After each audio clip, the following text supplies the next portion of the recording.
Ama kwa hakika mwanzo wa chano ni chane mbili na mwanzo wa taarifa zetu za upeo wa TV47. Bila shaka ni sasa hivi. Popote ulipo mtazamaji, ninakusabahi nikitumai kwamba Jumatatu yako inakwenda vema, ikiwa ni tarehe 12 mwezi Februari mwaka wa 2024.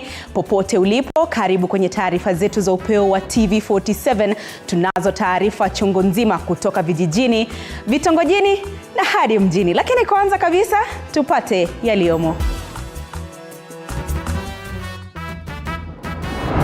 Familia ya mwanariadha aliyeaga dunia usiku wa kuamkia leo yazungumza. Yani ni uchungu kabisa. It's so painful that at a very tender age we can lose a whole world record.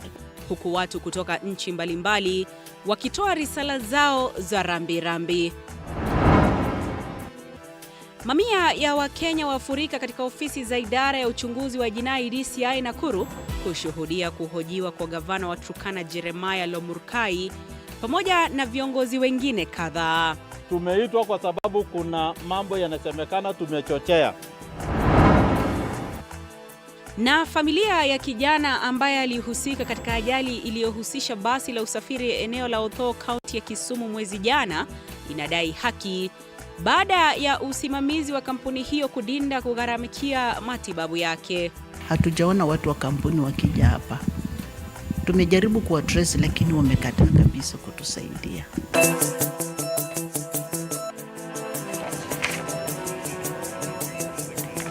Imegonga saa 1 kamili saa za Afrika ya Mashariki, Kenya, Uganda na Tanzania. Karibu kwenye taarifa zetu mtazamaji, na asante sana kwa kutuchagua, lakini kubwa zaidi kwa kututeua kama kitovu cha habari za kweli na za kuaminika. Mimi ni mwanahabari wako Andrin Kilemi, mwenzangu kwenye lugha ya ishara ni Catherine Simaloi.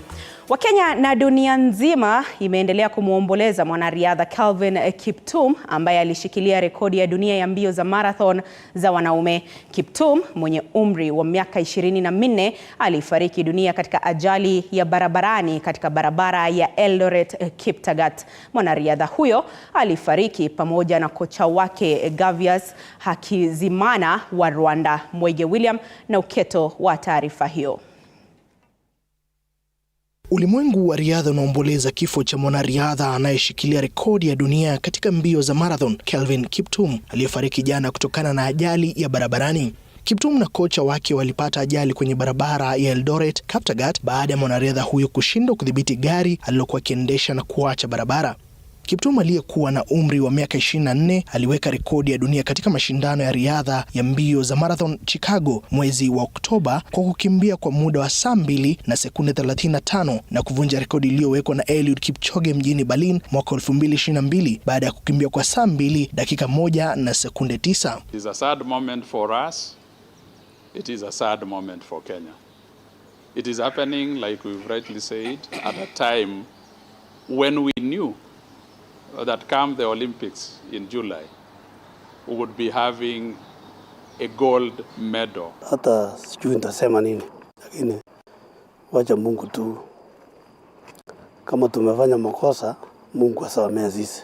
Members of the country to pray for the family of the departed heroes and that we shall have peace in our hearts. Viongozi mbalimbali akiwemo Rais William Ruto na kinara wa ODM Raila Odinga wamemuomboleza Kiptum wakisema kuwa taifa limempoteza shujaa. Odinga akisema nchi imepoteza shujaa wa kweli na inaomboleza mtu wa ajabu. Waziri wa michezo nchini Ababu na Mwamba akitilia mkazo semi hizo. Kenya, the world and the fraternity of athletics and sports in general has lost a special shining gem. A truly top-tier athlete and sportsman. We pay tribute to him for what he has achieved in his very short life. Ajali hiyo ya barabarani ilitokea mwendo wa saa 5 usiku siku ya Jumapili, polisi wakisema Kiptum ndiye aliyekuwa dereva na gari lake lilipoteza mwelekeo na kubingiria na kuwaua wawili hao papo hapo. Mwege William, TV47. Mtazamaji, gavana wa Turkana Jeremiah Lomurkai leo alihojiwa na maafisa kutoka ofisi ya upelelezi wa jinai ya Nakuru baada ya kuitwa kurekodi taarifa kuhusu mizozo inayoendelea katika kaunti kadhaa zikiwemo Turkana na Baringo. Mwanahabari wetu Chichi Josephine na maelezo zaidi. Wakenya walimiminika katika afisi za upelelezi wa jinai mjini Nakuru kushuhudia kuhojiwa kwa gavana wa Turkana Jeremiah Lomurkai. Viongozi hao wakiwemo pia seneta wa Turkana James Lomenen waliitwa na DCI kurekodi taarifa kuhusu mizozo inayoendelea katika kaunti kadhaa ikitia ndani Turkana na Baringo. Niliweza kuja na nikasikia kwamba tumeitwa kwa sababu kuna mambo yanasemekana tumechochea ghasia kati ya majirani na Waturkana. Na sisi Waturkana tunasema tusipopata amani wakati huu ambayo rais anasikia lugha tatu ya jamii ambayo inasozana, tusipopata amani wakati huu, hakuna siku nyingine tutapata amani. Uchunguzi kuhusu mzozo unaoathiri kaunti 6 za bonde la Kerio umekuwa ukiendelea kwa miezi kadhaa sasa, huku waziri wa usalama wa ndani Kithure Kindiki akiahidi hatua kali dhidi ya wahusika. Kwingineko, msafara wa timu ya kudumisha usalama kwa kukabiliana na majambazi waliomuua mwalimu mkuu siku ya Jumamosi ulivamiwa na majambazi na kumjeruhi askari mmoja wa akiba.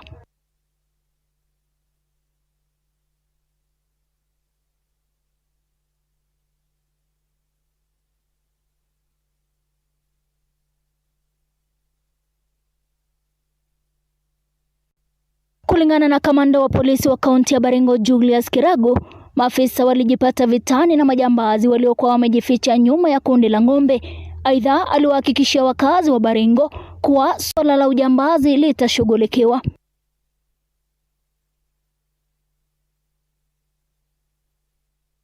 Na mtazamaji, utatuia radhi kwa mushkil wa sauti hiyo, lakini tutakuwa tunairekebisha. Bila shaka utakuwa unapokea taarifa hiyo kwa ukamilifu wake.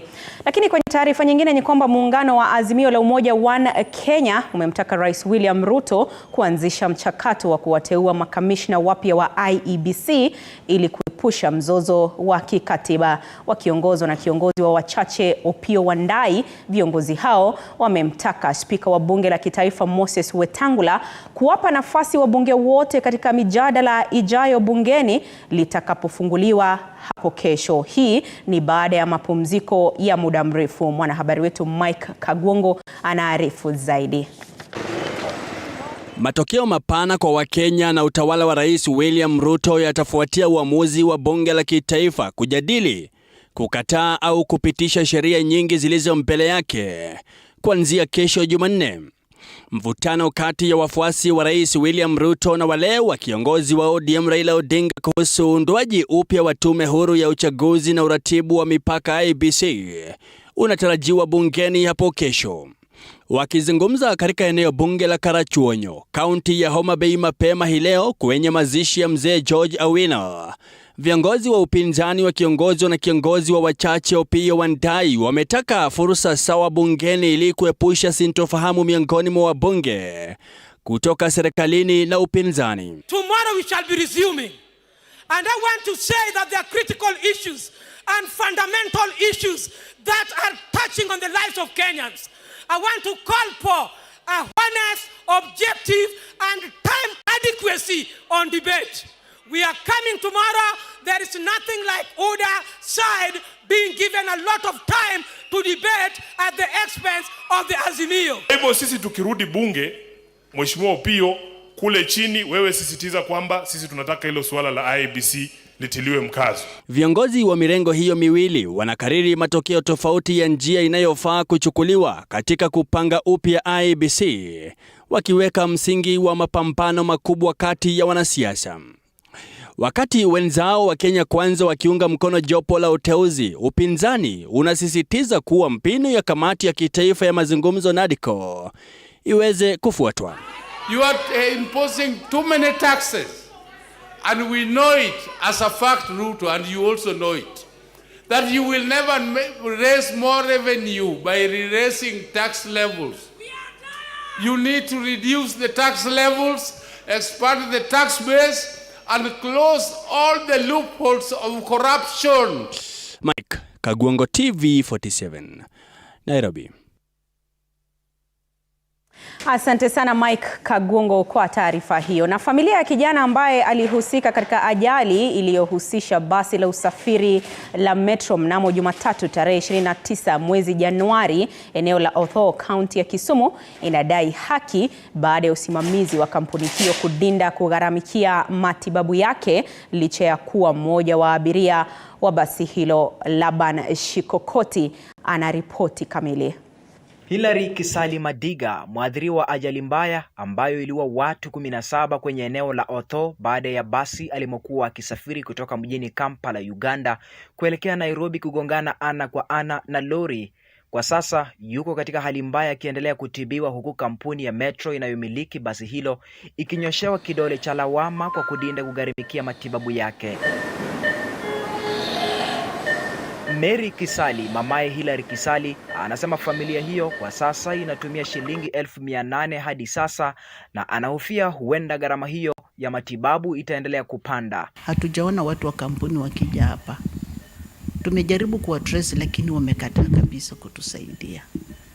So tunaona ni vigumu. Hii hospitali imetusaidia kwa sababu wametuvumilia. Bili imeendelea kupanda. Imefika almost 800,000 na bado kijana ndio huyu ametoka ICU juzi, na sasa hapa ukiona bado angali. Hata hivyo, juhudi za kutaka kampuni ya Metro kulipia gharama ya matibabu ya Hilary zimeendelea kugonga mwamba, huku wakili aliyewakilisha akisema kampuni hiyo kwa sasa haiwezi kugharamikia matibabu ya mteja yeyote kwa sasa kwa kuwa uchunguzi bado unaendelea kuhusiana na ajali hiyo. Mtu wa kampuni wa basi akatupatia, akanitumia namba, akasema zungumza na wakili wangu. Nikamjaribu kumuuliza yeye kwa sababu alisema nyinyi mtafute kama vile mtafanya, muone vile wenyewe mtajaribu. Nikauliza insurance ya kampuni yao ni gani, kakataa kunieleza. Na mimi vile tumekaa hapa hospitali ni vigumu kutoka tuende kutafuta nani atatusaidia. Daktari Nagib Kara katika hospitali ya Max Cure alikolazwa Hilary anasema mgonjwa alifika katika hospitali hii akiwa katika hali mbaya, ila kwa sasa hali yake inaendelea kuwa bora baada ya kuondolewa kwenye chumba cha watu mahututi. We received him after a road traffic accident with a traumatic brain injury as his diagnosis. CT scans were carried out which confirmed our diagnosis. He had a arachnoid hemorrhage and an intracerebral hemorrhage, plus a maxillary fracture and a fracture of his anterior second rib with some pulmonary contusions. Patient was in the ICU for a period of 13 days. We have shifted him to HDU 2 days ago. Patient's condition has stabilized somehow, but we are still observing the vital signs. And yes, there is a marked improvement, and the patient is on treatment currently as we speak. Kwa sasa familia yake inataka wizara ya uchukuzi na kampuni ya bima ya basi husika kuhakikisha Hilary anatendewa haki. Kikosi cha matabibu katika hospitali hii kinapigania uhai wa Hilary, kijana ambaye alihusika kwa ajali wakati alipokuwa kisafiri kutoka mjini Kampala kuelekea Nairobi. Nikiripotia TV47 nikiwa hapa Kisumu, mimi ni Laban Shikokoti. Asante sana Laban Shikokoti, na bila shaka tunatarajia kwamba familia hiyo itakuwa inapata haki. Kwingineko, hofu imetanda katika kijiji cha Kamiridhu, eneo bunge la Limuru, kaunti ya Kiambu, baada ya mwalimu mmoja kuuawa kinyama kwa kuchomwa kisu katika hali isiyojulikana. Irene Ngendo, aliyekuwa mwalimu katika shule moja ya msingi kata ndogo ya Ndeia, anadaiwa kuvamiwa na wahalifu hao nyumbani kwake majira ya saa 9 alasiri kwa kuchomwa kisu mwilini mara kadhaa, majirani wakisema kwamba walisikia mkasa kutoka kwake kabla ya kuwasili eneo hilo ambapo walimpata akiwa katika hali mbaya na kumkimbiza katika hospitali ya Tigoni huko ambako aliaga dunia, na sasa familia pamoja na marafiki wamewataka maafisa wa usalama kuharakisha uchunguzi ili kubainisha chanzo cha kifo cha mwalimu huyo kabla hawajampumzisha mpendwa wao. Mboro alikutwa na mkora, akamdunga kwa kisu na akaaga. Irene ni bibi ya my cousin, na tuko na huzuni sana kama familia kwa sababu tunaomba tupate kiini cha hii mauaji. Tunaomba serikali na Kenya Police na DCI watusaidie kama familia ili tuweze kujua nani aliua mwalimu Irene. Aliteremka hizo stairs na in between akaanguka chini na akajaribu pia kuenda kwa mkono.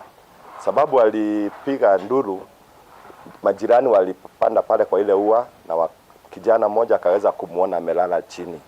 Ndiposa walizunguka, wakakuja kwa gate, wakafungua na wakampata amelala hapo.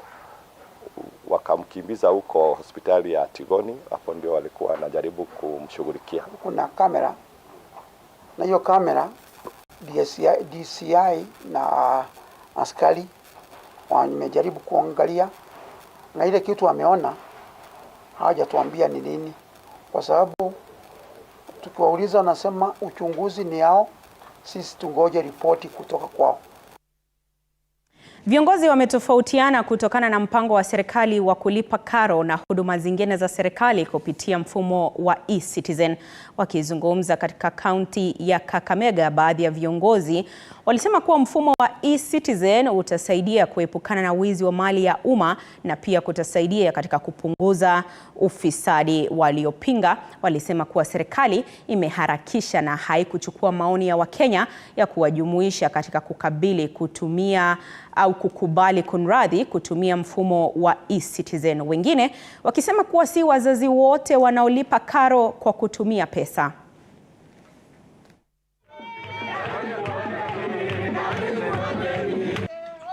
So mimi nataka kuunga rais mkono 150%. Afunge kabisa hiyo mambo ya pesa. Kwanza pesa ikiwa kwa mtandao, nani ataipa? Mtu akipa pesa kesho utapata wapi? Hata ukituma polisi kutafuta, utajua amepeleka pesa wapi. Sasa hata anaweza meza pesa.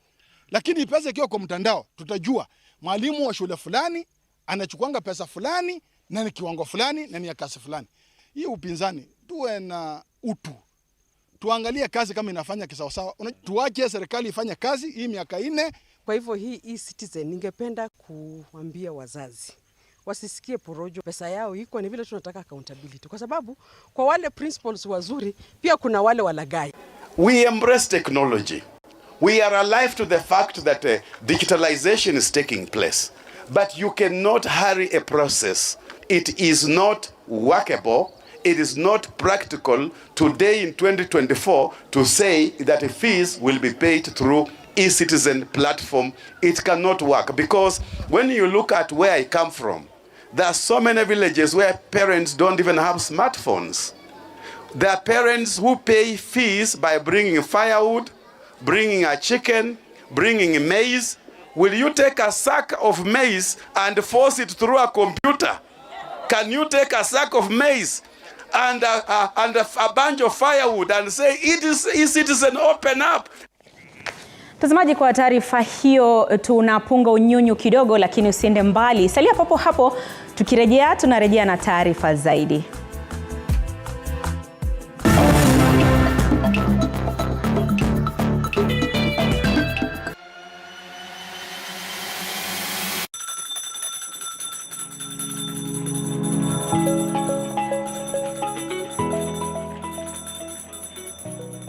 Wanasema wasemao kuwa elimu ni bahari haiishi kwa kuchotwa.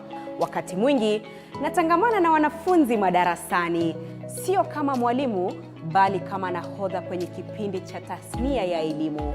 Na iwapo utanikosa madarasani, basi utanipata nyanjani nikisaka habari zenye usawa, ufasaha na ukweli.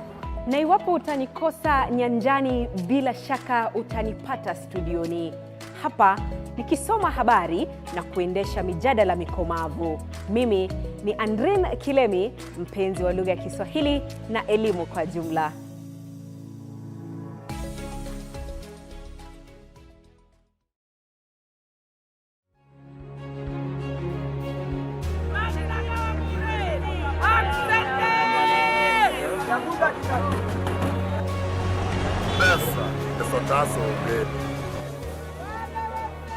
They say money makes the world go round. So let's slow things down a bit. Put things in perspective. From the markets to the streets to the stocks, we make the complex comprehensible. Join me, Hibak Said, on TV47 Business News for market insights like never before.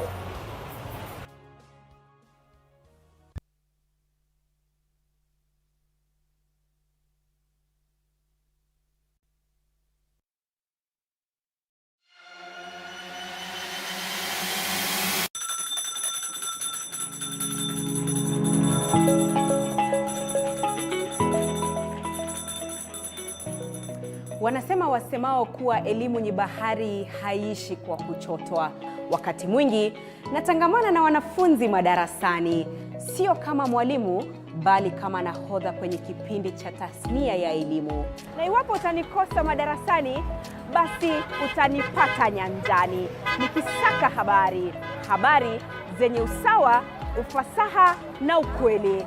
Na iwapo utanikosa nyanjani, bila shaka utanipata studioni hapa nikisoma habari na kuendesha mijadala mikomavu. Mimi ni Andrin Kilemi, mpenzi wa lugha ya Kiswahili na elimu kwa jumla.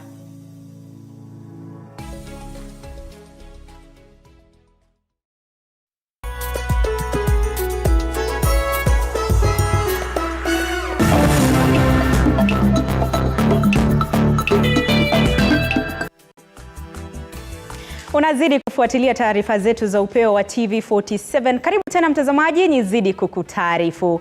Wazazi wa Liam Kiptum, mwanafunzi wa PP1 katika shule ya Goodrich International aliyeaga dunia baada ya kukanyagwa na basi ya shule, wanalalamika wakisema kwamba shule hiyo haijawafikia bado licha ya kuwa wapumbavu na kusababisha mwana wao kupoteza maisha yake. Babake Liam alionyesha masikitiko akisema kwamba aliweza kugundua kwamba wafanyakazi wawili waliopaswa kuwachunga wanafunzi wakiwa kwenye basi hawakuwa tukio hilo lilipotendeka, na basi hilo pia halikuwa na chadlock, wazazi wake Liam wakingoja dereva afikishwe mahakamani. Wazazi wake Liam wanairai serikali kuingilia kati kuwasaidia katika uchunguzi. I was called by the class teacher and I was told to go that Liam had been involved in an accident, and so I was directed to where the incident had happened, only for me to go there and find my son lying down and dead. We've tried our best to reach the school, but they're not willing to talk to us. They're not there for us. I'm still asking myself question, where was the bus attendant, or rather the matron who was supposed to attend to this boy? They have excuses. They don't want to come, they don't want to talk to us. The kind of explanation, the kind of how they are communicating to us is not the right way to communicate. Them telling me that they don't have my number is really showing that they don't really care. Katika taarifa nyingine ni kwamba bunge la kitaifa likiongozwa na mwenyekiti wa kamati ya ulinzi wa jamii Alice Ng'ang'a limezindua utafiti wa kujua walipo na wanapoelekea watu walio na ulemavu. Bunge limesisitiza kuwa mwanzo sheria hii itakapochapishwa kwenye tovuti zote itarahisisha maisha ya walio na ulemavu. Alice Ng'ang'a aidha amewahimiza wananchi kujiunga na mfumo wa e-Citizen ili kuweza kuweza kupata fedha zao kwa urahisi. Amewahamasisha watu walio na ulemavu na kuwahakikishia kuwa watashughulikiwa. Amesema kuwa serikali imetenga ajira zitakazoweza kuwasaidia vijana pamoja na wanawake walio na ulemavu. For the state. Today we have launched a report on a survey report, at least to discuss and get the way forward from where we are and where we go. It's more of a research that has been done, and therefore we have launched that document to see where we and where we heading on matters disability. Yes, there have been some difficulties, and this one, as I mentioned and as the chair has mentioned, we are going to make sure that once the act is out, and I'm sure it's going to be out very, very soon, it's still in Parliament, and once it's out, we are going to make sure that we mainstream disability matters in all our buildings and all transport facilities within the Republic of Kenya. And there are difficulties, yes, especially when we are approaching the aircraft. I'm meeting the MD very soon, actually this week, for KAA. We discuss on how best. We launch